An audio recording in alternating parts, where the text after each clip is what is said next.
1년 만인 것 같아요, 인생 기자님. 잘 지내셨어요? 잘 지냈죠. 근데 저희는 가끔 연락을 했어요. 제가 뭔가 도움을 요청드리려고 한번 연락을 드린 적도 있고. 아, 그쵸. 제가 추천을 좀 필요해서 연락하셔서 저는 안 그래도 임소영 기자님이 이제 영화를 보는 그 시선들이 궁금해갖고 인스타 팔로우도 하고 있거든요. 근데 거기 이제 개인적인 이야기, 난 오늘 뭘 했다, 뭘 먹었다, 어디 갔다 이건 하나도 없고 어떤 배우분을 만났다. 오늘 이런 영화가 개봉을 했다. 난 이런 기사를 썼다. 너무 비즈니스적인 거 아닙니까? 개인을 좀 드러내셔야죠. 제가 사생활이 삭막해가지고 제 일 홍보하는 용도로만 SNS를 쓰고 있습니다. 오늘은 개인적인 이야기 좀 많이 기대할 수 있는 시간이 됐으면 좋겠습니다. 그래서 우리 기자님과는 1년 전에 우리가 함께 프로그램을 진행을 했었었고 오늘 또 다른 전문가님들을 모시고 우리가 또 재미있는 이야기를 나눠보려고 합니다. 반갑습니다. 반갑습니다. 네. 자기소개 부탁드릴게요. 네. 네, 안녕하세요. 저는 서울대학교와 서울대학교 병원에서 AI 연구를 하고 있는 김태훈이라고 합니다. 네, 안녕하세요. 저는 천문연구원, 한국천문연구원에서 우주과학을 연구하는 이우경이고요.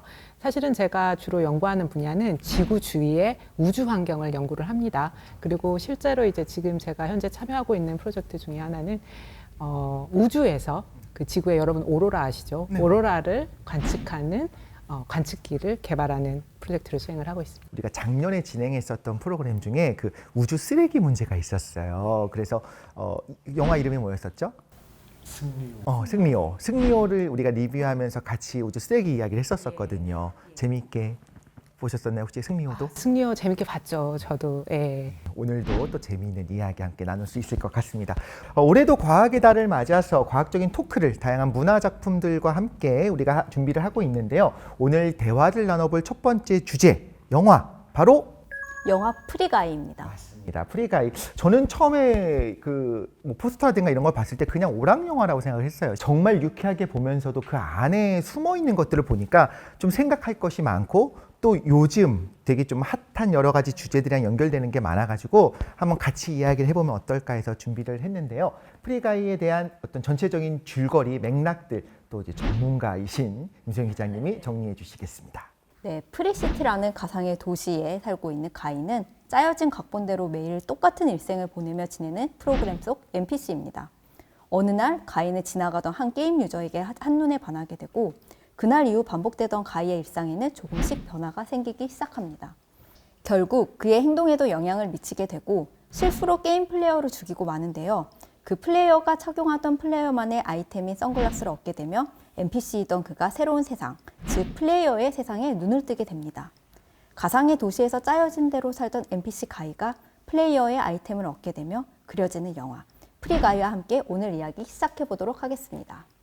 네, 이야기를 듣고 보면 가장 많이 나오는 주제 혹은 뭐 영화를 안 보신 분이면 이게 뭐야 싶을 만한 게 NPC거든요. 주인공인 가이가 NPC라고 하는데 NPC가 도대체 뭔가요? NPC가 Non-Playable 캐릭터의 줄임말이거든요. 저희가 게임을 할 때 플레이어가, 그러니까 우리가 직접 그 행동을 조작할 수 있는 캐릭터들이 있고 우리가 뭐 어떻게 딱히 조작을 하지 않아도 원래 처음에 입력값대로 움직이는 배경이 되는 캐릭터들이 있잖아요. 그것들을 저희가 NPC라고 부릅니다. 다른 유저가 아니라 그냥 흔히 말하는 컴퓨터. 그 안에 있는 컴퓨터. 누굴 만나서 그리팅. 잘 오셨습니다. 어디 세계로 잘 오셨습니다. 그런 캐릭터들이잖아요. 그런데 그 NPC가 어느 날 갑자기 자각을 하는 거죠. 나는 뭐잖아? 라고 하면서. 근데 제가 이런 얘기를 들어본 적이 있었어요. 되게 극단적인 자기중심적인 사람 같은 경우에는 이런 이야기를 해요. 나는 나만 진짜고 가끔 보면 다른 사람들이 다 NPC 같이 느껴질 때가 있어 라고 하기도 해요. 혹시 공감하시는 분 있으세요? 정말요? 그런 사람이 있나요? 저는 제가 NPC일지도 모른다는. 생각까지. 가일지도 모른다는 생각도. 그쵸. 뭔가 이제 본인이 주인공인 그 세상으로 인지하는 시기는 어렸을 때 네, 있을 수 있다는 생각은 좀 하고 있습니다. 아, 그렇게 말씀하시는 분은 그 시기를 넘어가지 못해서 여전히 나만 여기 있다. 그리고 저는 프리가이를 보면서 사실 예전에 짐 캐리가 나왔었던 트루먼 쇼가 되게 많이 생각이 났어요. 그래서 전 트루먼 쇼를 처음 봤을 때 너무 그때 신선한 충격을 받고 나의 일상이 사실은 어떤 거대한 예능 프로그램일지도 모른다. 그런 상상 같은 거를 그 당시에 굉장히 많이 했던 것 같아요. 저도 이번에 좀 비슷한 생각을 했었는데 트루먼 쇼 같은 경우에 똑같이 생각을 했었거든요. 거기서는 NPC가 아니고 액터죠. 근데 어떤 공감이 되냐면 플레이어들은 같은 사람들이 게임을 하려고 모여있는 사람들인데 트루먼 쇼 같은 경우에는 그 사람이 주인공의 나머지는 이 사람의 행동을 보여주기 위해서 있는 연기자들인 거잖아요. 그런 면에서 NPC가 의식을 가지게 됐다는 건 놀랍지만 그거 외에 주인공을 보조하기 위해 있는 보조자들 혹은 백그라운드라고 했을 때 좀 일치하는 바가 있어서 비슷하게 느꼈거든요. 혹시 다른 분들은 어떻게 보셨어요? 저는 사실 이거 프리가이 봤을 때 가장 먼저 떠오른 영화는 매트릭스였어요. 사실은 가상현실인 거잖아요. 매트릭스 안의 세계가. 그래서 그걸 보는 듯 했고 저도 이제 항상 예전에 매트릭스를 처음 본으로 쭉 생각하는 거는 정말 내가 살고 있는 세계가 진짠가 아니면 정말 그렇게 정교하게 설계한 가상세계인가. 궁금해요, 사실은.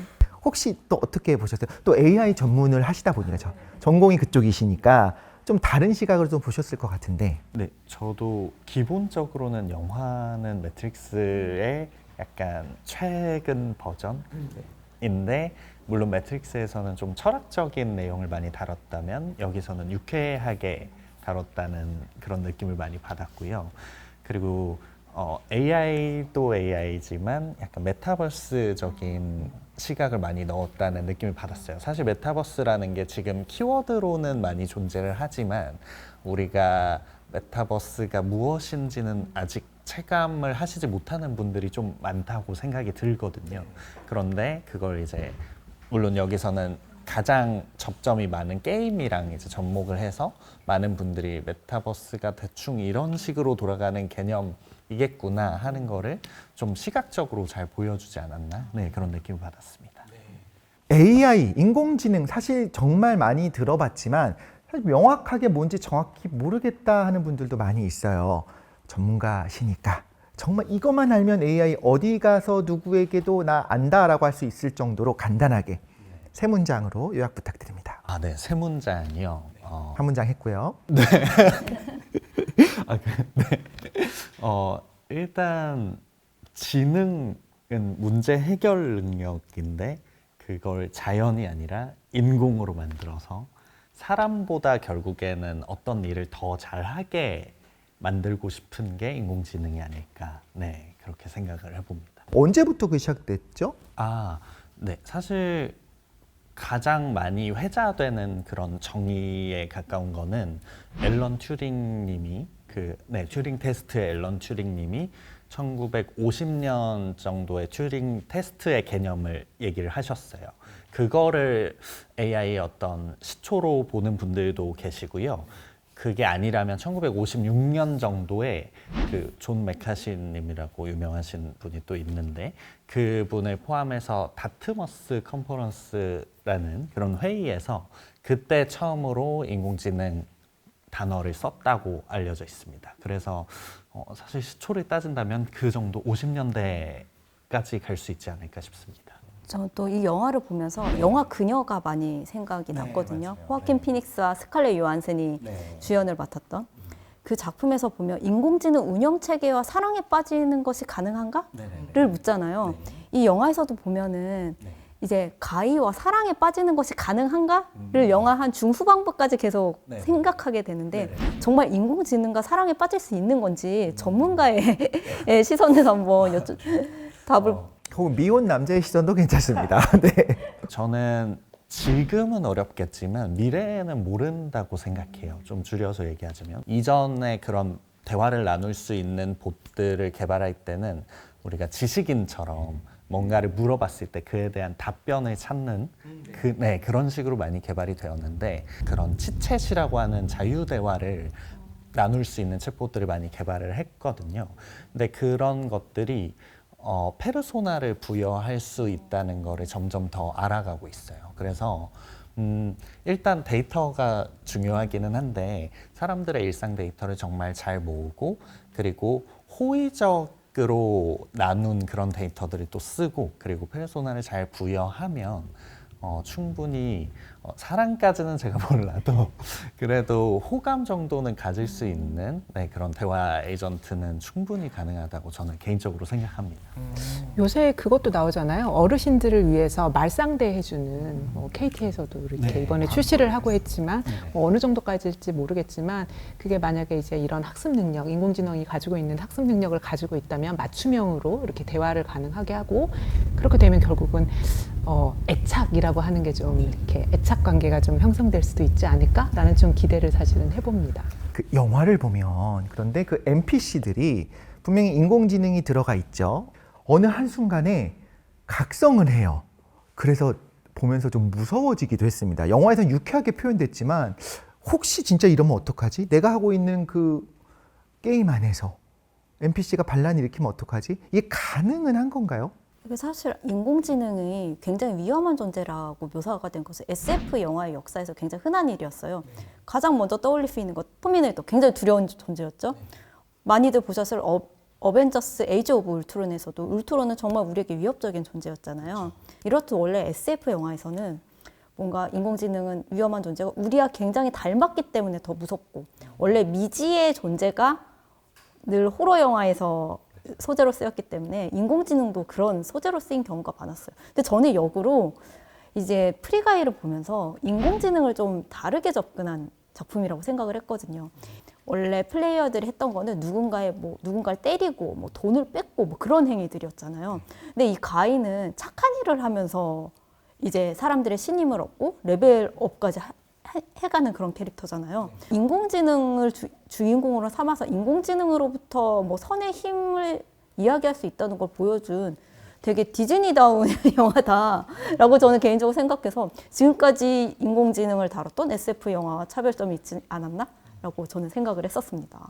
그게 역시 딜레마가 있는 것 같아요. 요새 이제 자율주행 많이 얘기를 하잖아요. 네. 자율주행에서 가장 많이 나온 얘기가 자율주행을 하다가 어떤 사람을 만약에 부딪힐 상황이 발생을 했을 때 급정거를 하면 운전자가 이제 사망할 수 있는 그런 상황이 발생할 수 있다. 그러면 저 사람을 살리느냐, 운전자를 살리느냐, 어떤 식으로 이제 차가 행동을 해야 되느냐에 대해서 굉장히 사실은 많은 논란이 있거든요. 트롤리 딜레마라고 뭐 유명한 딜레마죠. 그래서 이거에 사실은 정답은 없는 것 같아요. 정답은 없고 뭐 양쪽 방향으로도 다 이렇게 나갈 수 있는데 이제 개인적인 바람은 네. 조금 더 친근하고 우리를 좀 도와줄 수 있는 그게 인공지능이 어디까지 발전할지는 모르겠지만 예를 들어서 뭐 요리를 해주거나 청소를 해주거나 집안일을 해주거나 그러다가 이제 갑자기 반란을 일으켜서 뭐 나 안 해 이런 식으로 하면 굉장히 곤란하겠지만 그 정도까지는 조금 많이 발전했으면 좋겠다라는 바람을 가지고 있는 거죠. 만약에 무언가 인공지능이 각성을 했는데 NPC가 이 인공지능이 나는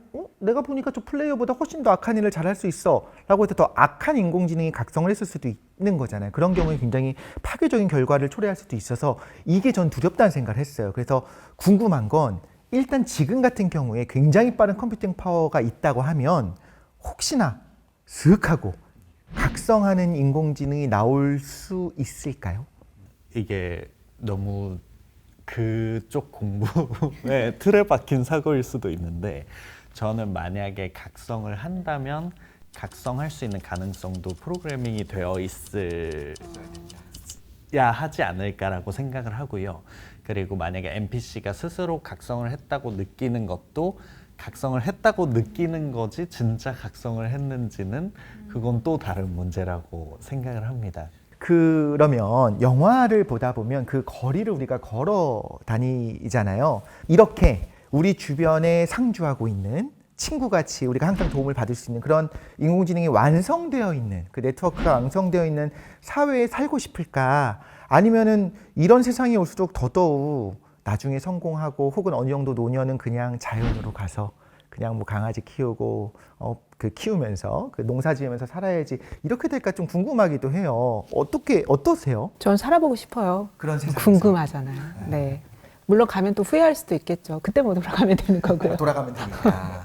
저는 그러니까 그 정도로 구분이 불가능할 정도로 인공지능이 발달한 세상에서는 결국에 호모사피엔스는 다 멸종하고 인공지능만 살아남을 것 같다는 생각들을 하거든요. 지금까지 우리가 이야기했던 게 실생활에서의 AI가 정말 우리 바로 옆에 있다면 어떨까였는데 이건 조금 미래의 일이라고 한다면 그 미래에 가능한 건 어쩌면 영화에서 구현됐었던 것처럼 메타버스 안에서의 세상이라고 하면은 조금 더 현실의 피부에 와닿는 것 같아요. 그 이야기도 한번 나눠보면 좋을 것 같습니다.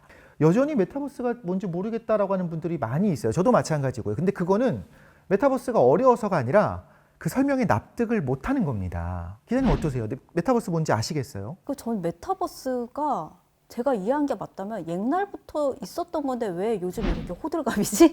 라는 게 가장 근원적인 궁금증이에요. 그러니까 설명을 들어보면 예전에 저희가 싸이월드에서 미니홈피에 그 꾸며놨던 미니룸과 미니미들이 결국에 메타버스 같은 것인데 그렇다면은 우리는 옛날부터 메타버스 세계에 있었던 것인데 왜 이것이 어떤 혁명적인 새로운 무엇인 것처럼 호들갑을 떠는 거지?에 대한 그런 근원적인 궁금증이 생기는데 정확하게 메타버스는 뭔가요?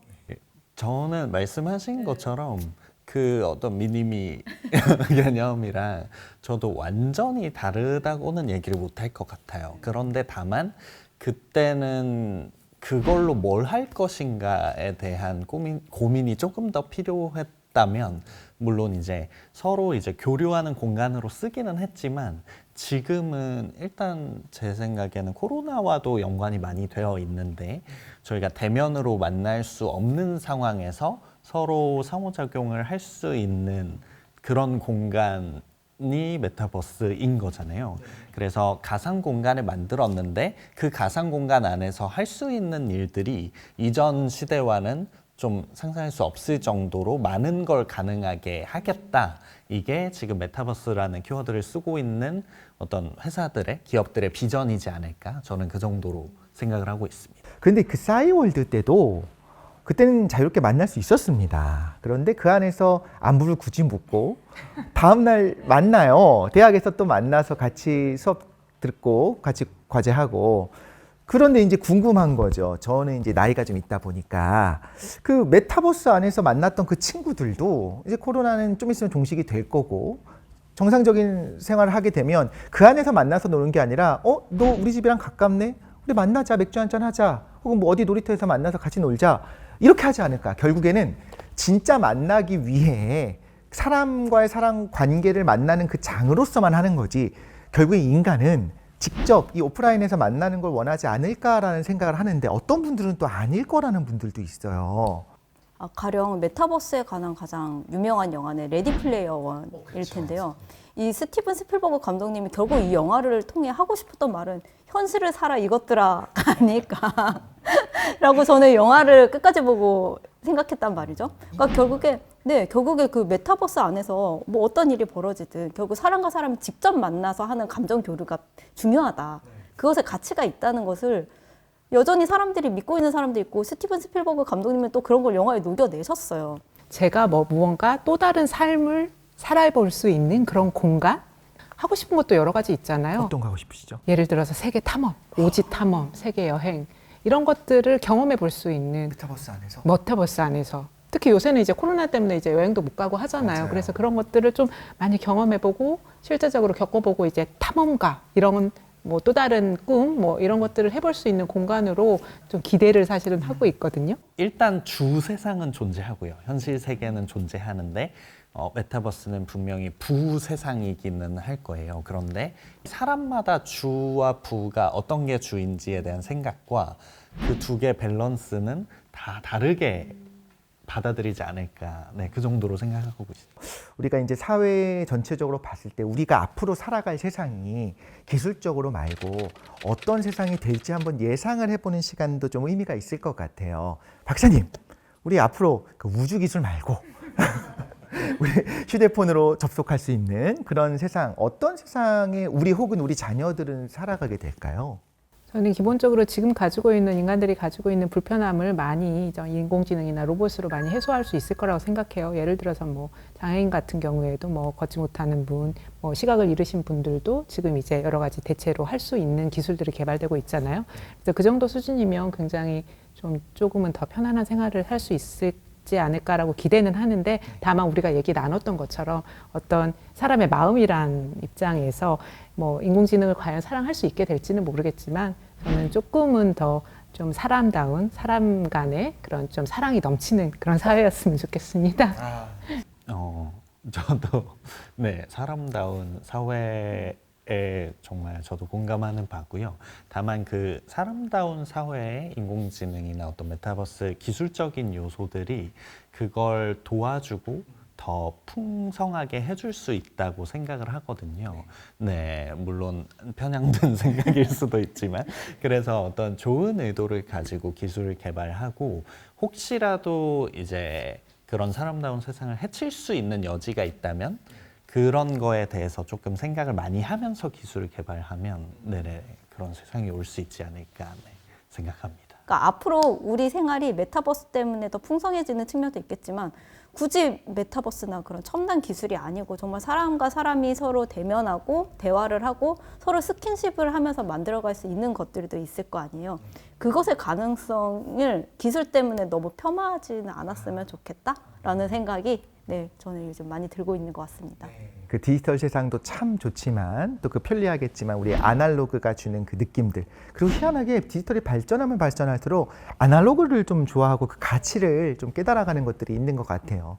프리가이 같은 경우에도 보면서 결국엔 사람은 사람끼리 사랑을 하고 그 안에 NPC들이 그 NPC들끼리 또 우정을 발견하고 그 안에서 행복한 삶을 사는 걸로 마무리가 됐었던 것 같아요. 꼭 그런 세상이 똑같은 세상이 온다고 할 수는 없겠지만 앞으로 어쨌든 인공지능의 세상이 우리가 원하든 원하지 않든 이렇게 성큼 앞으로 다가온다고 하면은 조금 더 평화롭고 좀 더 서로 행복할 수 있는 그런 세상이 왔으면 좋겠다 생각하면서 오늘 이렇게 마무리를 하고요. 다음번에는 조금 더 톤을 바꿔서 이번과는 상당히 다른 좀 조용한 시간, 조용한 그 바다에서 우리가 이야기를 나눠보도록 하겠습니다. 다음 시간에 또 만나겠습니다. 감사합니다.